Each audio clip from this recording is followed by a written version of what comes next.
Amados, antes de ler o texto da palavra de Deus, eu preciso te contextualizar antes de abrir esse texto com a gente. Nós gostamos de ministrar a palavra através de séries, e tem uma razão para isso. É porque tem alguns temas bíblicos que eles são tão profundos, amados, são tão profundos, que a gente não ousa falar em uma hora apenas algo tão profundo. Então, por isso nós estamos falando sobre a cultura do reino. Já foram 2 domingos. Hoje é o 3º, o próximo domingo é o 4º. Então serão 4 domingos falando sobre a cultura do reino. E o que é a cultura do reino, amados? O reino de Deus é a mensagem central do Evangelho. O reino de Deus é o coração do ensino e da vida de Jesus. E para nós, o que seria o reino de Deus? O reino de Deus é o governo de Cristo sobre nossas vidas. Quando a gente tem a nossa conversão, um termo muito usado para nós evangélicos, você precisa entender que há um momento da nossa vida que a gente precisa reconhecer que nós não nascemos filhos, nós nascemos criaturas, portanto, toda criatura precisa se tornar filho algum dia. Nós não nascemos filhos de Deus. Bom, isso é uma corrente teológica, isso é um pensamento tradicional, que muitos de nós somos conduzidos a crer. Mas pela palavra de Deus, pelas Escrituras, nós entendemos que não é assim que acontece. Logo, quando você entrega a sua vida a Jesus, acontece 2 coisas. Primeiro, você tem a sua eternidade garantida, por isso Jesus é o Salvador. E a segunda coisa que acontece é que Jesus se torna Senhor da sua vida, por isso agora você entra, vive a cultura do reino. Se o Cristo Salvador um dia me levará para o céu, o Cristo como Senhor traz o céu para a terra. Logo, eu não preciso esperar chegar no céu para viver tudo que o céu tem para mim.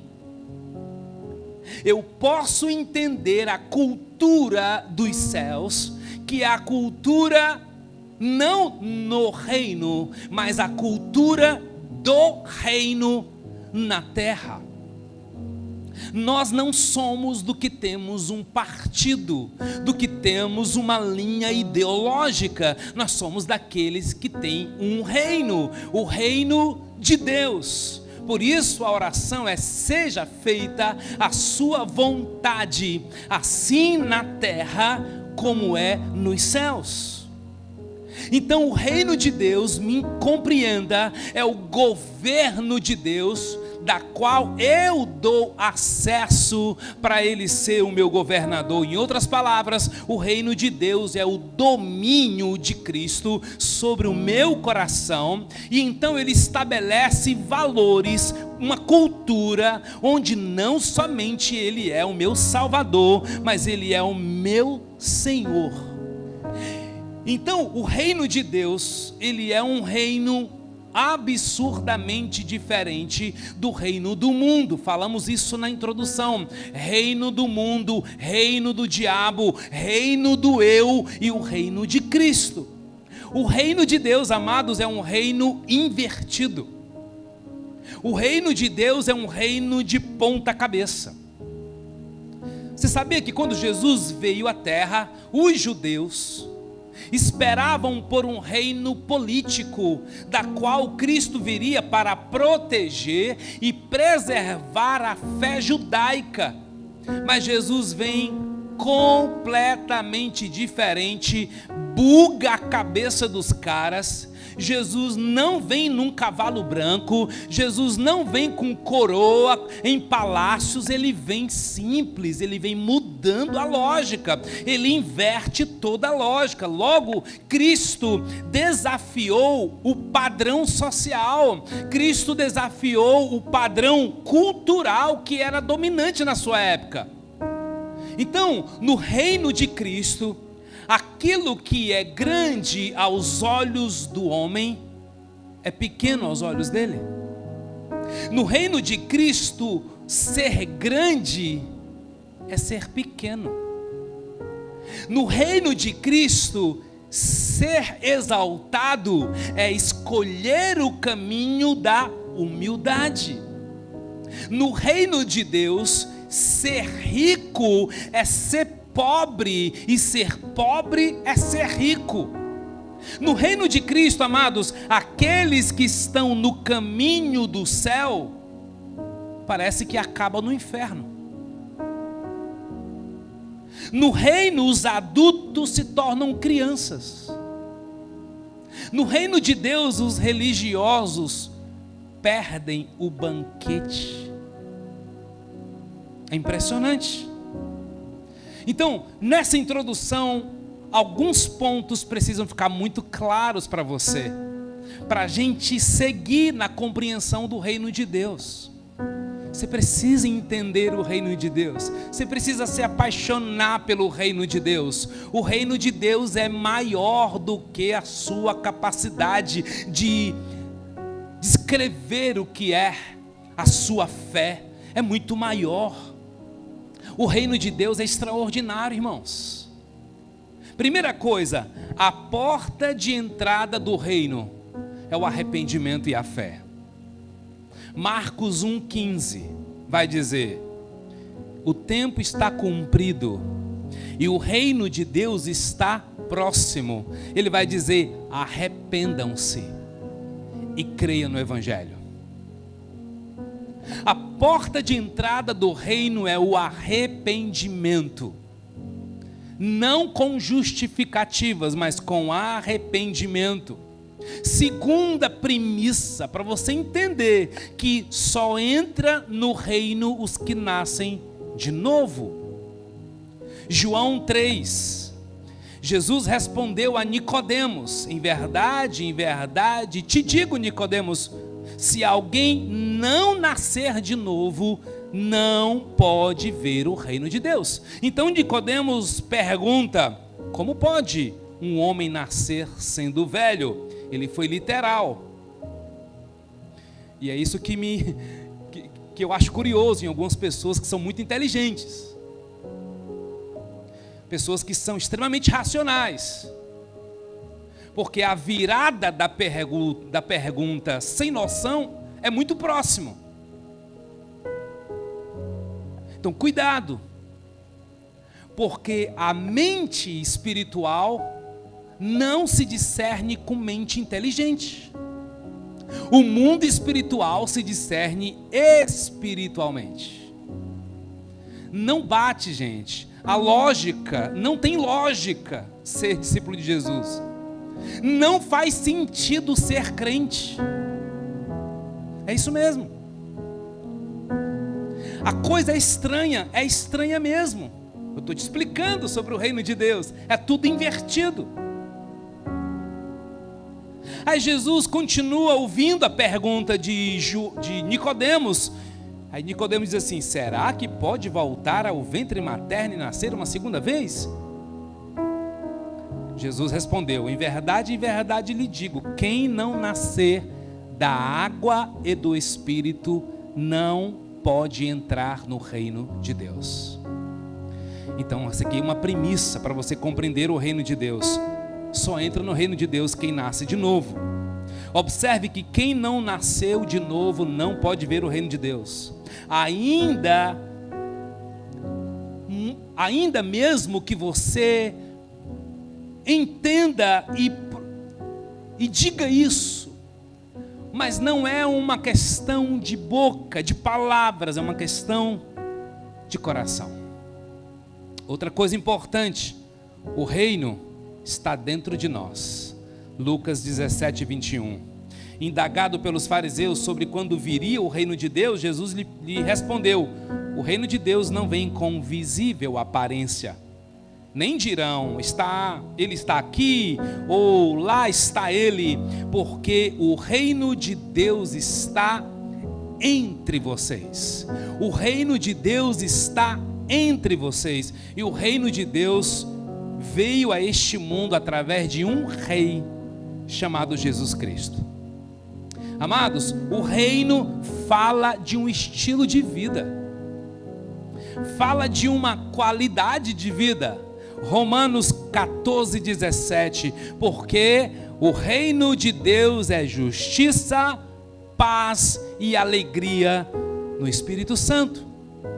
Então, a gente não recorre à justiça humana sem antes recorrer à justiça de Deus. Ninguém recorre à alegria mundana sem antes recorrer à alegria do Espírito Santo. O reino de Deus deve ser, portanto, a maior inspiração, ou aspiração, melhor dizendo, de todo discípulo de Jesus. Onde é que está isso na Bíblia? Mateus capítulo 6, verso 33. Mas busque em primeiro lugar o reino de Deus. Gente, que texto forte. Mas busquem em primeiro lugar o reino de Deus e sua justiça, e todas essas coisas lhe serão acrescentadas. Agora preste atenção nessa transição, que eu ainda não entrei no texto que eu vou pregar. Eu estou criando uma introdução, conectando com as mensagens anteriores, para você compreender, porque é muito profundo a compreensão do reino de Deus, e a gente faz um esforço para tentar trazer o extrato, a essência daquilo que nós estamos querendo compartilhar com vocês. Amados, o reino de Deus está alicerçado no profundo amor de Cristo por nós. Se você é daqueles que anotam alguma coisa que Deus fala nesse culto, essa é uma frase que você deveria anotar. O reino de Deus está alicerçado no profundo amor de Cristo por nós. E qual é o texto bíblico para você conferir isso que eu estou lhe dizendo? Colossenses capítulo 1, versos 13 e 14. Ele nos libertou do poder das trevas e nos transportou para o reino do seu Filho amado, em quem temos a redenção, a remissão dos pecados. Ele nos tirou, amados, de um império. Império não é coisa de Deus. Império não combina com a mentalidade de Deus. Então Deus nos tirou do império das trevas. O diabo nos chama, o mundo nos seduz para a gente gostar daquilo que é império, aquilo que nos dá poder, aquilo que quanto maior, melhor, quanto mais, melhor. Não, isso não é o reino de Deus. Então Jesus vem e nos liberta, porque na verdade império é prisão. Por isso ele vem nos libertar do poder, porque é poderoso. Tem gente que quer sair e não consegue. Tem gente que quer sair do império e não consegue. Tem gente que quer ser fiel e não consegue. Tem gente que quer deixar de mentir, mas não consegue. Tem gente que quer deixar algumas amizades, mas não consegue, porque você acha que é só você. Não, Jesus, com seu poder, vai te transportar, te resgatar de um império para um reino. Detalhe: reino do seu Filho amado. E aqui Deus me pegou, porque, gente, se tivesse assim, o reino do seu Filho justo, combinaria muito mais. Reino, justiça, força, governo. Mas entra um filho amado aqui que me quebrou, para falar que o reino de Deus é um reino de amor, para falar que o reino de Deus é um reino de amor. O Rei dos Reis é um rei de profundo amor. Por isso ele não veio à terra apenas para nos dar destino, eternidade. Ele veio em profundo amor para trazer a cultura dos céus para a terra, reino do amor, porque ele é amor. Só que para eu e você entender como esse reino de amor é vivido na terra, como é no céu, Cristo veio nos mostrar através do seu ensino, através de suas parábolas. Vanessa falou de uma parábola, algumas parábolas semana passada. Jesus veio mostrar através dos seus valores, mas principalmente por meio do seu estilo de vida. E sabe onde é que Cristo mostra na prática como é o reino do seu amor?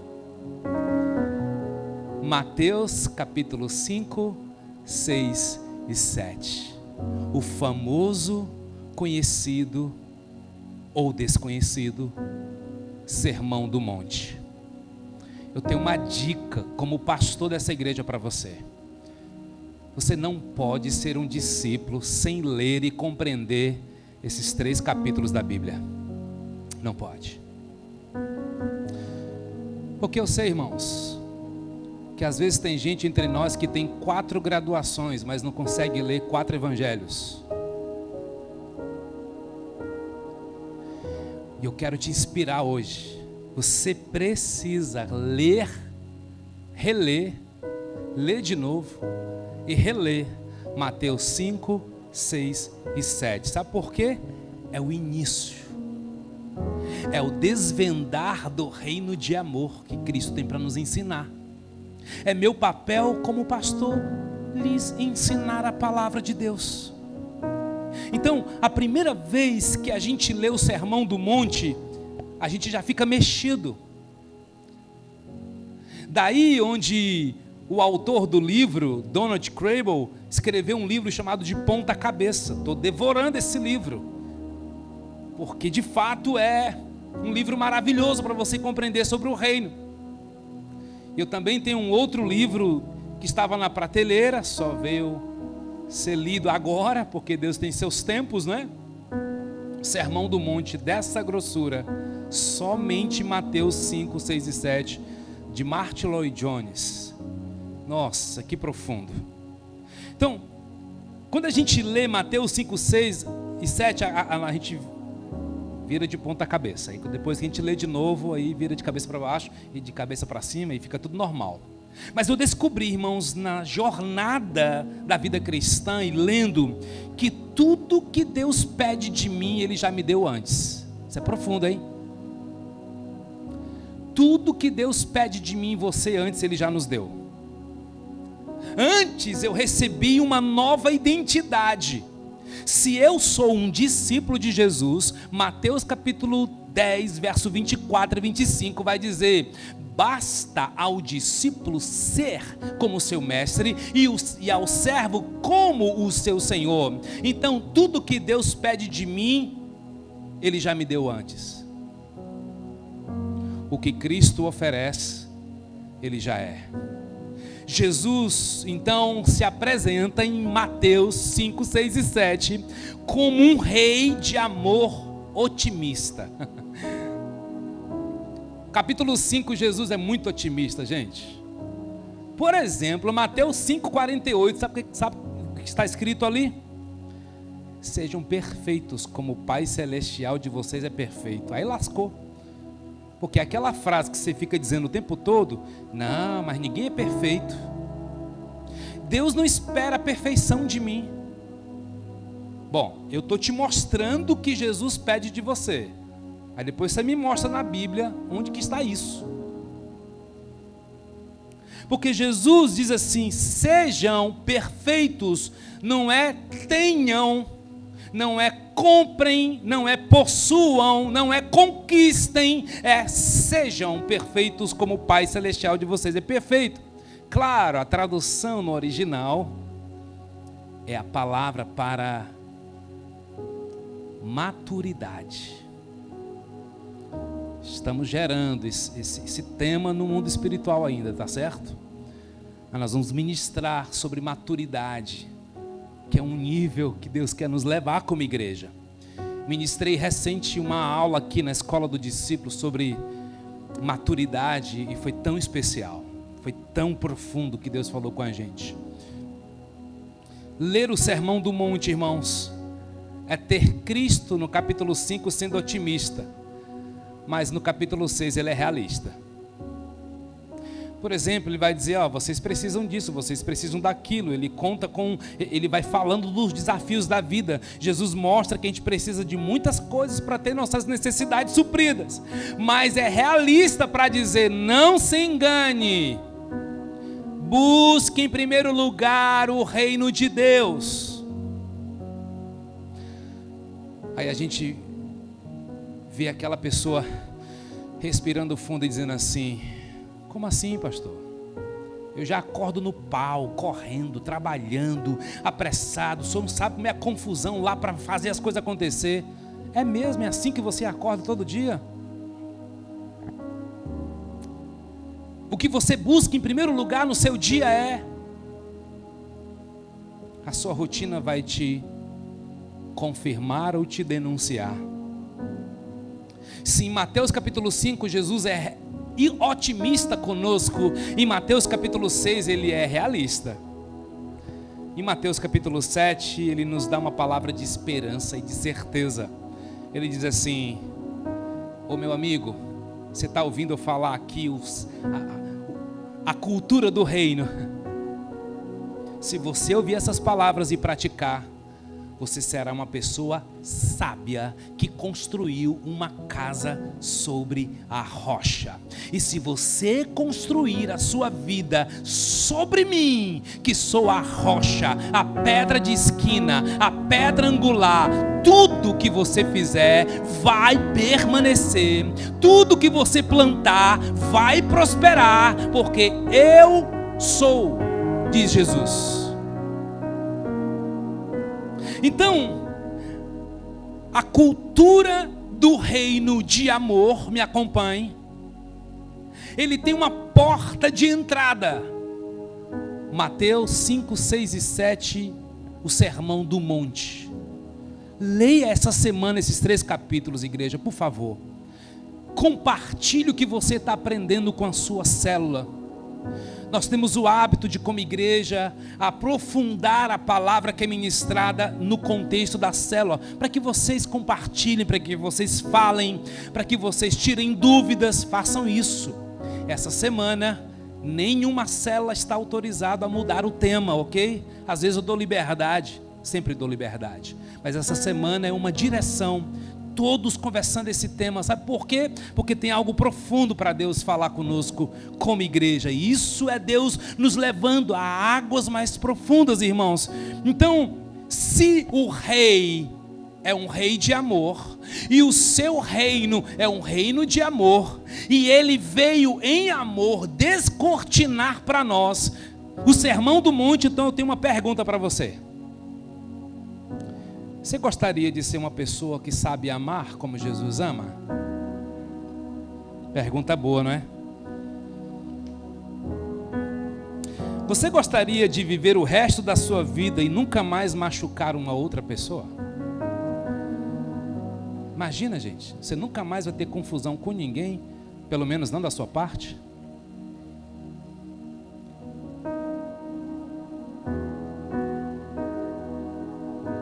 Eu não sei você, mas eu quero ser aperfeiçoado no amor.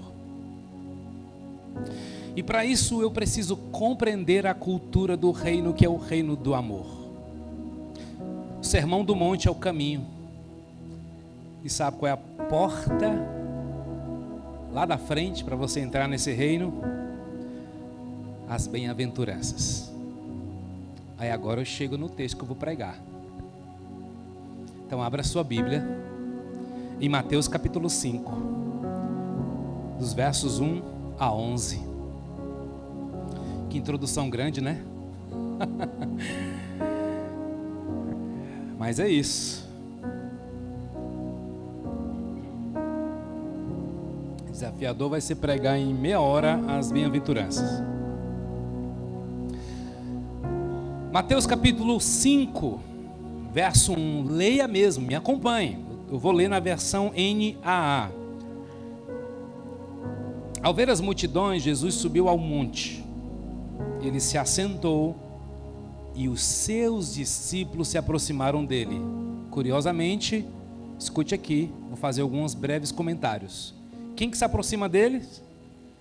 Os discípulos. Então isso aqui é conversa de discípulo e não conversa de crente. Tá? Crente até o diabo é, e ele crê e estremece.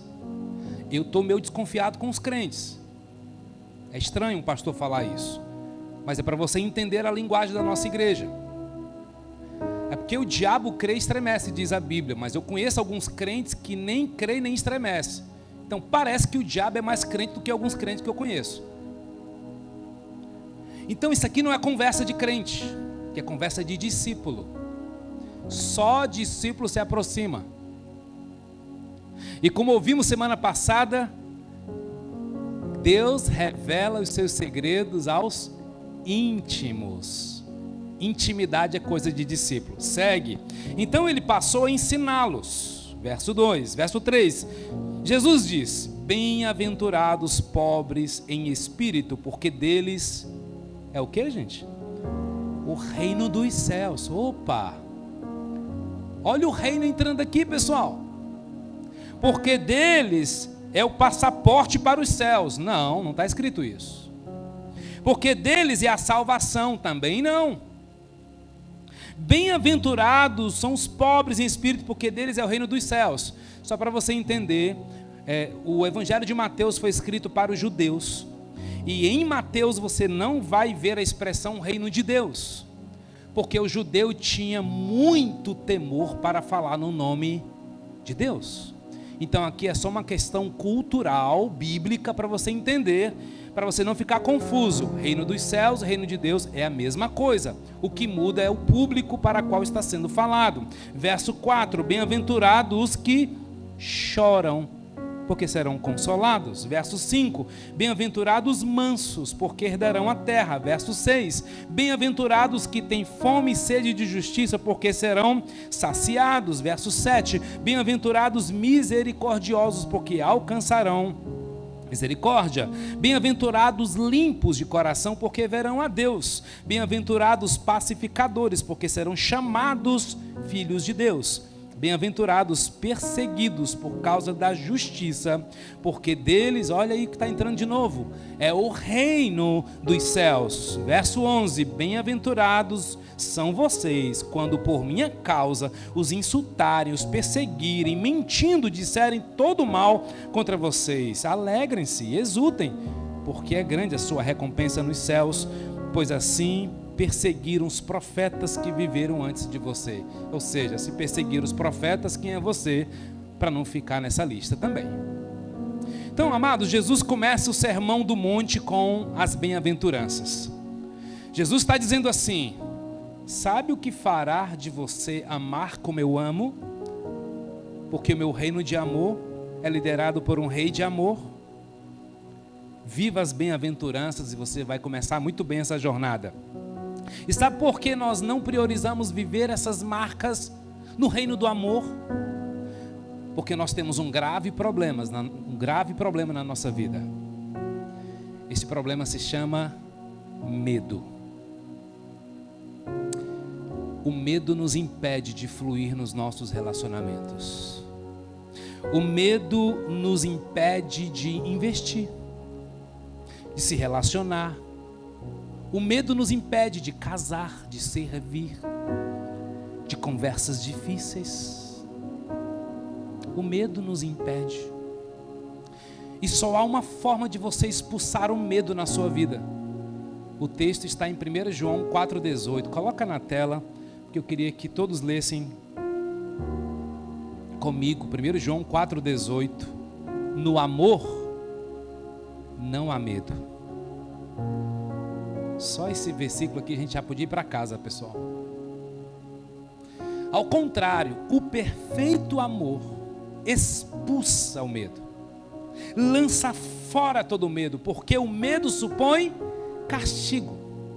E aquele que tem medo não está aperfeiçoado no amor. Essa palavra nos confronta, irmãos. Porque você nunca vai crescer em amor se a tua medida de medo está alta.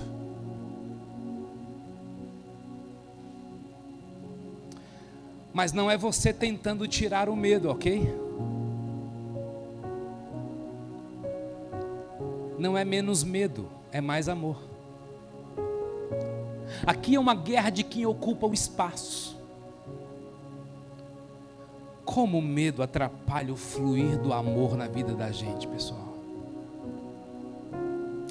Como o medo atrapalha de você ir para o próximo nível no seu casamento. Sabe por quê?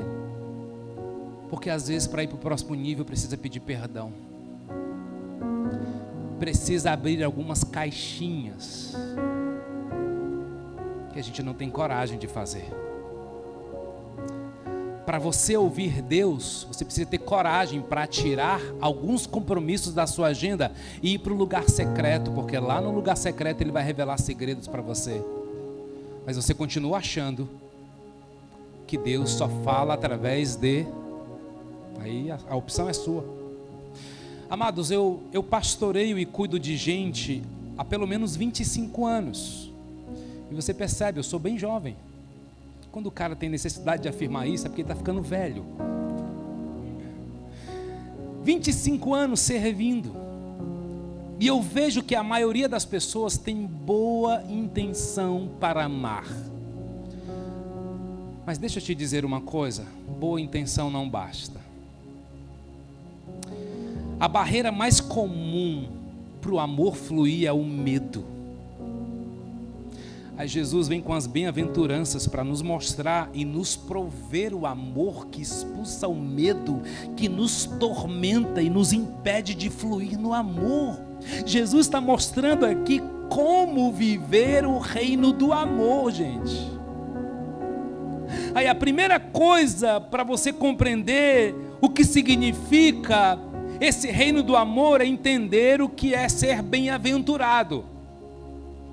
Amados, os discípulos e o povo lá no monte tinham uma ideia e tinham uma intimidade com o termo bem-aventurado. Sabe de onde que vem essa expressão? Lá do Gênesis. Bem-aventurado é uma forma similar de dizer abençoado ou feliz. Salmo 1, feliz é o homem que teme ao Senhor, aquele que não anda segundo o conselho dos ímpios, não se detém no caminho dos pecadores, não se assenta na roda dos escarnecedores, antes o seu prazer está na lei do Senhor e medita nela dia e noite. Mas onde é que está isso na Bíblia, Orlando? Gênesis 1, 28, e Deus os abençoou. E Deus os abençoou. No Antigo Testamento, a palavra bênção, ou abençoado, ou bem-aventurado, é usado 640 vezes. Mas se eu fosse você, eu anotava essa agora. Sabe o que significa bênção? Ser apoiado por um Deus que quer o meu bem. O que é bênção? Ser apoiado por um Deus que quer o meu bem. E aí as bem-aventuranças vêm como uma maneira de um discípulo viver apoiado pelo Rei de amor. Jesus está dizendo assim: ouça-me, o meu Pai me apoia. E Ele está me abençoando, porque eu vou viver a partir de agora. Jesus está dizendo esse sermão, mas Ele está dizendo assim, ok? Estou falando isso para vocês, né? Então a partir de agora me observe como é que eu vou viver. E o Pai vai me apoiar enquanto eu mostrar para você como é viver um reino de amor. Amados, o Sermão do Monte não é uma cobrança, por favor. Jesus não está cobrando os seus discípulos, Ele está mostrando uma maneira de viver para os seus discípulos. Ele está explicando e mostrando para nós como Ele iria viver a partir daquele momento. Então Jesus, para pregar o Sermão do Monte, Provavelmente levou uns 40 minutos. Mas para mostrar como viver, levou 3 anos e meio. Então, quando ele diz assim, ó, bem-aventurado, mais uma informação importante. O aventurado é um termo intimamente ligado com a nossa linguagem de aventura. Isso é, Jesus quer nos levar para uma aventura, para amar como o Rei ama. Jesus está dizendo assim, eu vou te apoiar nessa jornada para você me amar como o Rei ama. Que tremendo, gente. Aí ele começa, bem-aventurados pobres em espírito. Segura aí, se segura na cadeira. Porque agora vem conversa de discípulo. Bem-aventurados pobres em espírito, porque deles é o reino de Deus. Em Lucas, ele chega a dizer assim, bem-aventurados são os pobres. Do que Jesus está falando, irmãos? O que Jesus está falando vai muito além de uma pobreza material. Esse pobre em espírito aqui é o que os discípulos de Jesus estão vivendo com ele e dizendo assim, os pobres em espírito são aqueles que nada têm. Os pobres de espírito são aqueles que nada possuem, nada valorizam a não ser Cristo em primeiro lugar. Os pobres de espírito são aqueles que não têm medo de admitir que nada tem. Isso aqui é importante, porque eu acabei de dizer que o medo nos impede de amar. Então todo o tempo eu vou bater no medo, tá certo? Conectando com a bem-aventurança. Os pobres de espírito são aqueles que não têm medo de admitir que nada tem. Ou seja, tem gente que parece que é, mas não é. Tem gente que fala como se, mas não é. Você conhece gente assim? Parece que tem, mas quando você olha um pouquinho lá dentro, não tem coisa nenhuma. Até serve, mas não é servo. Até canta, mas não adora.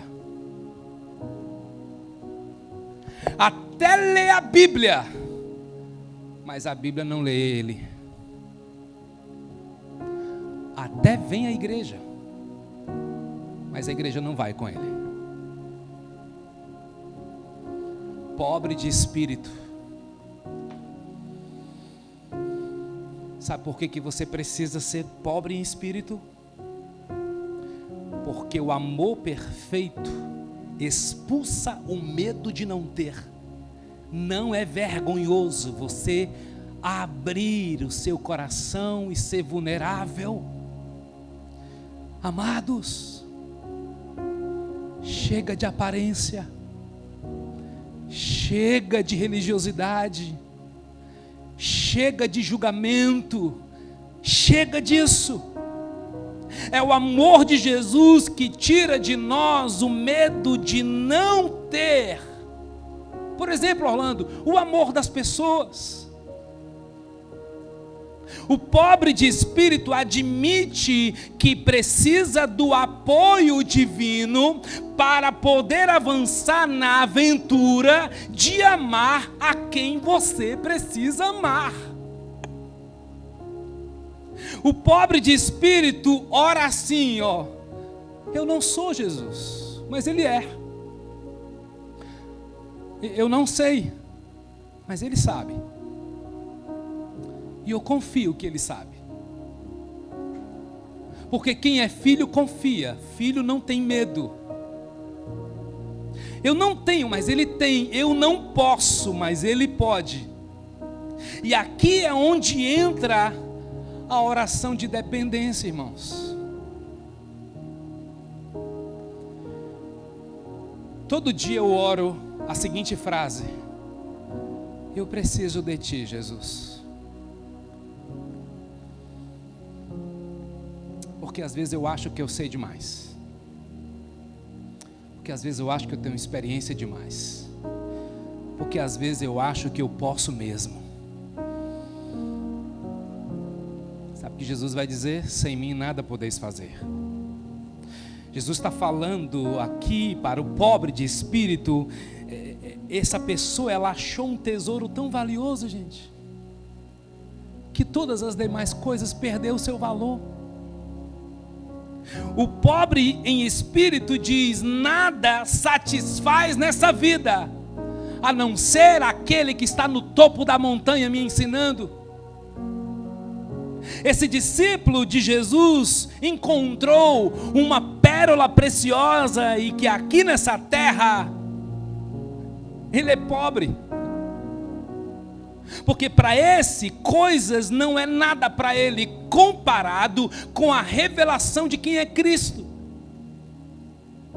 Esses são os discípulos que se aproximam de Cristo, que sabe que Mamon, o rei, o dono do dinheiro, ok? Não consegue alcançar o seu coração. Por quê? Porque Mamon não tem espaço no coração deles. Porque eles acharam algo que vale mais do que Mamon, do que o dinheiro pode dar. Eles encontraram Jesus. Pobre em espírito é alguém que decidiu perder todas as coisas por causa do amor de Cristo. Vocês estão muito quietinhos. É porque eu sei que às vezes a espada vai fundo, né? Se não tem um glória a Deus, tem um ai, né? Aí. Ai, ui.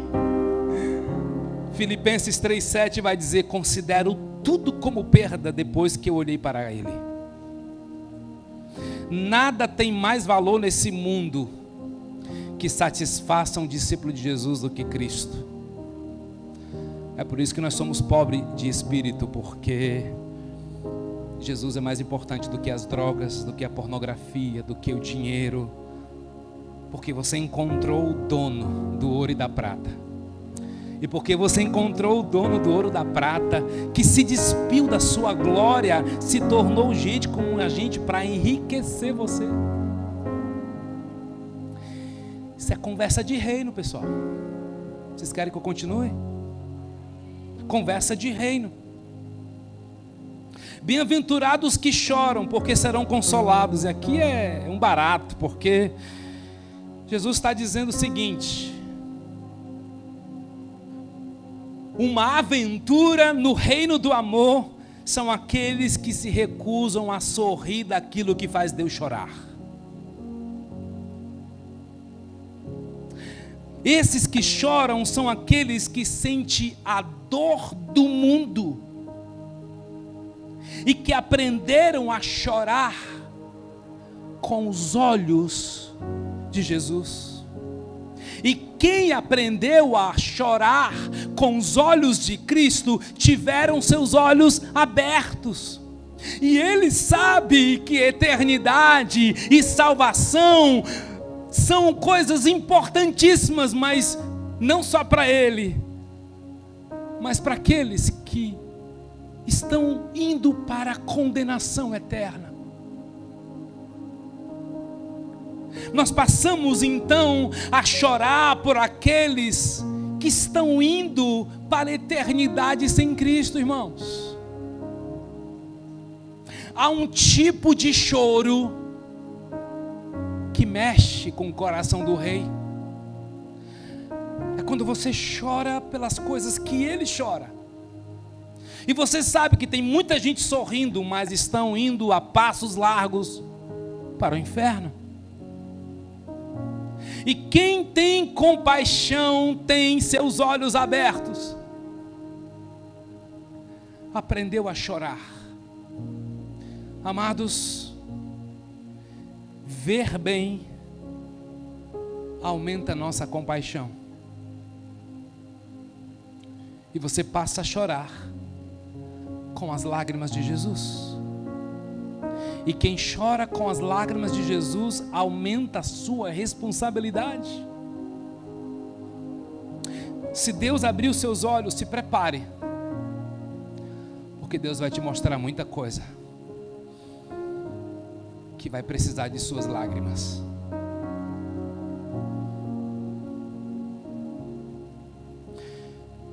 Chorar como Jesus chora é chorar pelas causas que Ele chora. Você é feliz, meu irmão.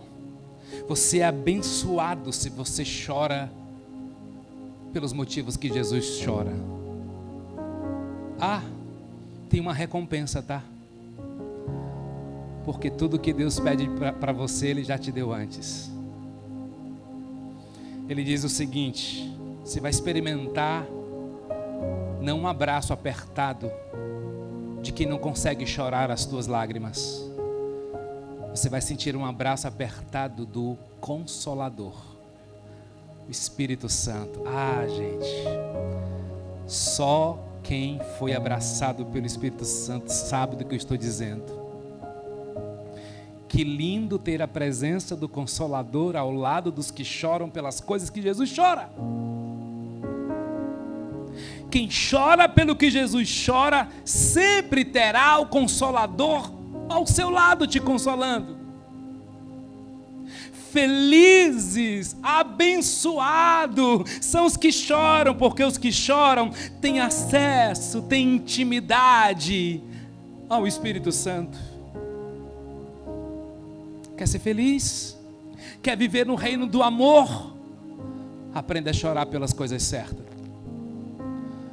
Porque eu temo, irmãos, que às vezes a gente chora mais de raiva do que de compaixão. Eu temo que a gente chore mais por um telefone que caiu e rachou a tela do seu iPhone do que quando alguém está indo para o inferno. Bem-aventurados os mansos, porque eles herdarão a terra, verso 5. Quem são os mansos? Eu já preguei sobre o texto de Mateus 11, 28 aqui, onde eu falo que Jesus diz assim: aprendam de mim que sou manso e humilde. E é uma palavra muito forte. Eu teria muito o que dizer sobre mansidão, mas eu vou me controlar para ficar naquilo que Deus já me revelou. Quem são os mansos? Os mansos são aqueles que abrem mão dos seus direitos. Só coisa fácil, né? Sabe quando é que eu fico irado? Ou quando você fica irado? Quando a gente vê um dos nossos direitos sendo violado. O nosso senso de justiça vai lá para cima. Quando eu entendo que alguém atrapalhou o meu caminho, quando alguém interferiu nos meus projetos, eu fico irado. Vamos ficando irados. Quando é que a gente fica irado? Quando nós somos violados em nosso direito. Mas os filhos de Deus são mansos. Por quê? Porque abriram mão dos seus direitos, inclusive da sua reputação.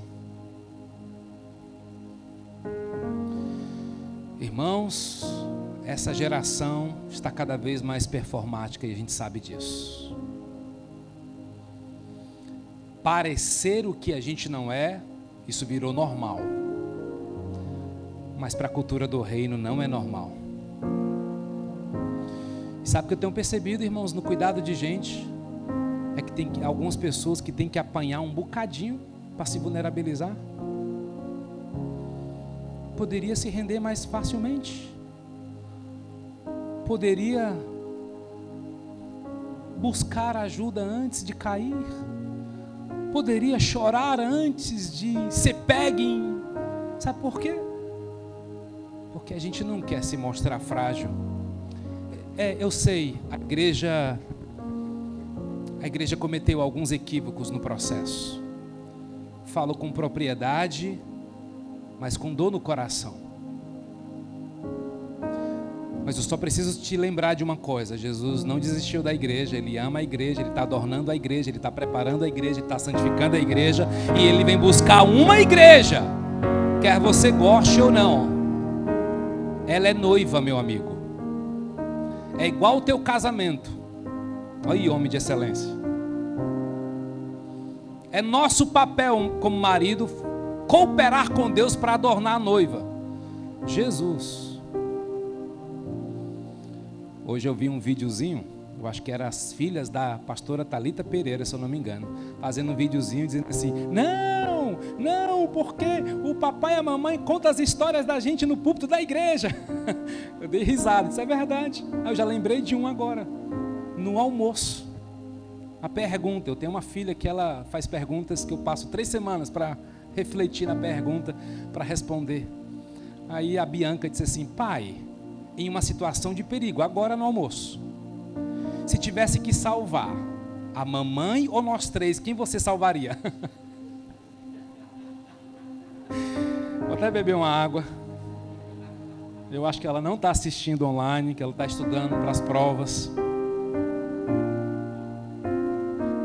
Eu disse: com certeza a mamãe. Meu amigo, para quê? Aí eles vieram na linguagem da justiça querendo me convencer. Mas pai, veja só, a mamãe já teve 3 filhos, então ela já garantiu a geração dela. Se a gente partir, e o papai já não pode mais fazer filho na mamãe, desse jeito, como é que vai ser a nossa geração? Eu disse: vixe, argumento fantástico. Aí eu disse assim: Bianca, só abrir aqui em Efésios capítulo 5, lá e vem. Ô, minha filha, é demais para minha cabeça a sua pergunta. Aí eu abri lá em Efésios capítulo 5, aí fui ler para ela: filha, escuta aqui, maridos, cada um de vocês ame a sua esposa, como também Cristo amou a igreja e se entregou por ela. Como é que Jesus se entregou pela igreja, filha? Já entendi, pai, ele morreu na cruz, né? Então eu tenho que morrer por ela. E você, mamãe? Não pare de confusão. É claro que ela ia deixar eu morrer a salvar vocês. A ordem não é para ela morrer pelo marido. Quem tem que morrer é o marido pela esposa. Tá certo, viu? Tá alinhado entre nós, viu, amor?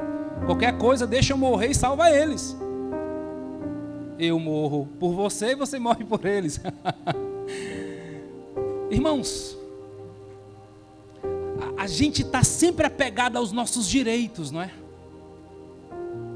Ao que é justo. Mas a gente se esquece que nós temos direitos que já foram conquistados na cruz, mas nós temos deveres que Jesus dá para nós. Por exemplo, você pertence a essa igreja, certo? Você está exigindo os seus direitos ou cumprindo os seus deveres? Vou tornar mais claro para você entender. Qual é a célula que vai me acolher? É um direito. Qual célula eu vou liderar? É um dever. Você chegou nesse culto hoje e disse assim: tem uma cadeira livre aí para mim? É um direito seu, claro. Tem alguém precisando de cadeira para eu dar o meu lugar? Isso é um dever. A verdade é que a gente precisa ser muito transformado por Cristo para ser manso, porque mansos estão abrindo mão dos seus direitos e eles não se iram facilmente quando os seus direitos são violados. Quer viver o reino do amor? Quer se livrar do medo de não ter, de não possuir? Vai precisar ser manso. Ah, mas Jesus tem uma promessa para você: os mansos herdarão a terra. Você pode pensar que são os agressivos que conquistam, que são os mais fortes que conquistam, que são os que são bons de argumentação, porque eles querem seus direitos, mas deixa eu te dar uma notícia: no final, só os mansos herdam o que Deus tem para eles. Lembra de Moisés? Um homem irado, e que Deus teve que trabalhar no coração dele antes de dar para ele a promessa de conquistar Canaã. Deixa eu dizer para você, Deus tem uma Canaã para você, Deus tem coisas lindas para você, mas talvez você esteja tardando a promessa que Deus tem para você, porque você é iradinho demais, porque você é reativo demais, porque você quer conquistar por força aquilo que é direito seu. Não. No reino de Deus a lógica é diferente. No reino de Deus o manso entrega os seus direitos.